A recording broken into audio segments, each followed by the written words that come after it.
Yes Jupudi గారు ఏం చెప్తారు ఆ పరిస్థితి చూసిన తర్వాత?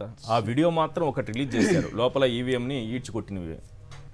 ఇది పెద్ద నేరం అని అనుకుంటే మిగిలిన 10 ఘటనలు ఇంతకుముందు బయట ఒకటి ప్లే చేశాను సిఇఓ గారిది. 11 ఘటనలు జరిగాయన్నారు. మరి ఆ 10 కేసులు ఏమయ్యాయో ఇప్పటి వరకు ఎవరికి తెలియదు. వాటి పురోగతి ఏంటో తెలియదు, 10 మంది ఎవరో తెలియదు, వాళ్ళ పైన పెట్టిన సెక్షన్లు ఏంటో ఎవరికి తెలియదు. ఒక్క ఈ ఘటన మాత్రమే బయటకు వస్తుంది, ఈవీఎంని ఈడ్ చేశారట. ఏం మళ్ళీ డేటా భద్రం అట, అదేం విషయం కాదట. డేటా భద్రంగా ఉంది, అదే ఏం కాదు. మళ్ళీ రీపోలింగ్ ఏమీ అవసరం లేదు. అన్ని స్లిప్స్ అన్ని బాగానే ఉంది సార్, అంత చక్కగా ఉంది. SIM is all right, slip is also all right. SIM కూడా చక్కగా రికార్డ్ చేసి లోకేష్కి పంపించింది. అయితే ఇక్కడ ఒకటి మీరు అంటే ముందు ప్యానల్లో ఉన్నటువంటి మిత్రులు సుదీర్ఘంగా దీన్ని అనలైజ్ చేసినటువంటి ప్రసాద్ గారు, అదేవిధంగా రెడ్డి గారు, ఇక్కడ ప్రేక్షకులందరూ కూడా అంటే నాకు తెలిసి పిన్నెల్లి రామకృష్ణారెడ్డి గారి మీద ఎన్ని సెక్షన్లు పెట్టారు ఇవన్నీ కూడా మీరు ఇందాక మీనా గారి ప్రెస్ మీట్ చూపించారు.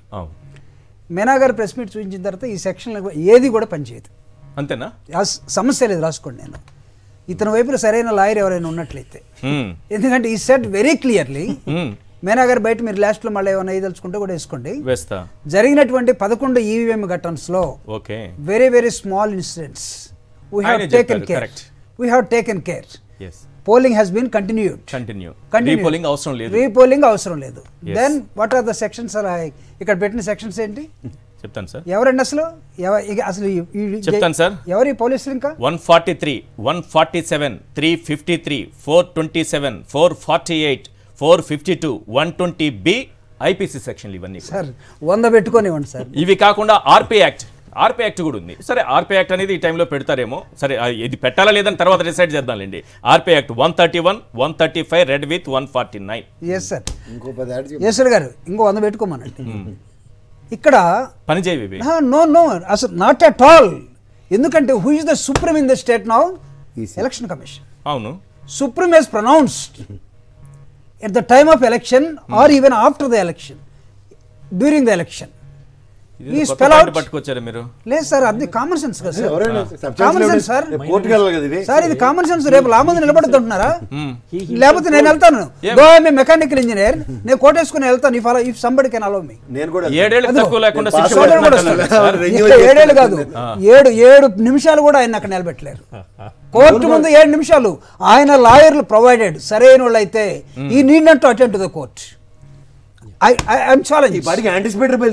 అసలు అవసరం లేదు సార్ యాంటిసిపేటర్. ఇప్పుడు దీని మీద రాద్ధాంతం చేసే వాళ్ళకి అక్కడ లేడీస్ కదా, సామాన్యమైన లేడీస్ కదా, వాళ్ళు ఎస్సీ ఎస్టీ బీసీలు నార్మల్గా ఏం ఫీల్ అవుతారంటే సార్, వీళ్ళు ఇచ్చే తొక్కలో అనకూడదు, సారీ, ఆ 200కో 2000కో కాదండి, ఓటు వేయకపోతే మేము చచ్చిపోయినట్లు లెక్క అని భావించేటటువంటి వాళ్ళు ఆవేదన కనిపిస్తుంది. అసలు కాదు సార్, అలా భావిస్తారు పేదోళ్ళు. పేదోళ్ళు ఓటు వేయకపోతే మంచం మీద ఉన్నటువంటి ముసలోడు ఒక ఇన్సిడెంట్ మీకు చెప్తాను. మా ఫ్రెండ్ ఒక అతనికి చనిపోయాడు, మొన్న ఎలక్షన్ అయిపోయిన తర్వాత చనిపోయాడు లివర్ ప్రాబ్లం తోటి. నువ్వు లేవలేవురా, నువ్వు ఓటుకు రాలేవండి, నీ ఓటు నాకు చెప్పు నేను వేస్తానంటే, ఆవిడ చెప్పాడు రా నా ఓటు నీకేమని. నేను ఓటేసుకోలేనా? ఓటేసిన 2 రోజులు చనిపోయాడు. అలా ఫీల్ అవుతారు సార్. ఆ లేడీస్ ఏమన్నారు ఇప్పుడు? ఎవరిది రాజ్యం అన్నారు. నేను మళ్ళీ ఆ కమ్యూనిటీ పేరు చెప్పాలనా? అక్కడ దౌర్జన్యం చేస్తుంది వాళ్ళు కాబట్టి వాళ్ళ పేర్లు చెప్పారు, చెప్తున్నారు. అంటే ఇంకా అంతలావున దౌర్జన్యం చేసి నేను చెప్తున్నాను, ఈవీఎంని మ్యాన్ హ్యాండిల్ చేసి అంటున్నారు కదా, అది ఎంత ప్రమాదమో ఒకవేళ అనుకుంటే రిగ్గింగ్ చేయటం కూడా అంతే ప్రమాదం.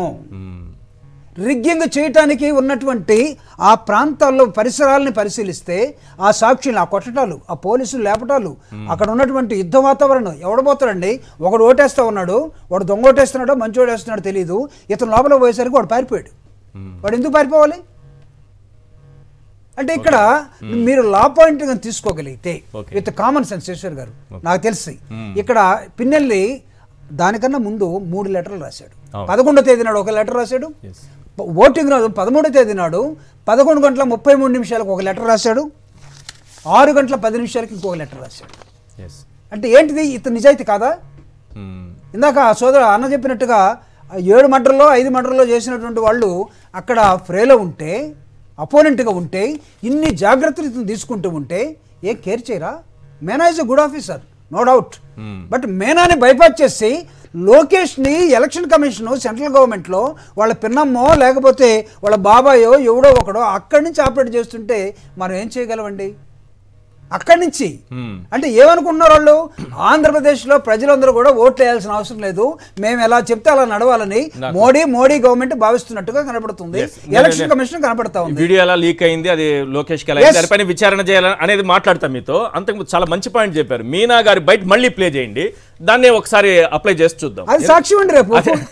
ఇప్పుడు నేను ప్లే చేసింది ఇంత పెద్ద సాక్ష్యం అవుతుందని నాకే తెలియదు. నేనేదో కొన్ని క్వశ్చన్ రైజ్ చేద్దామని చేశా.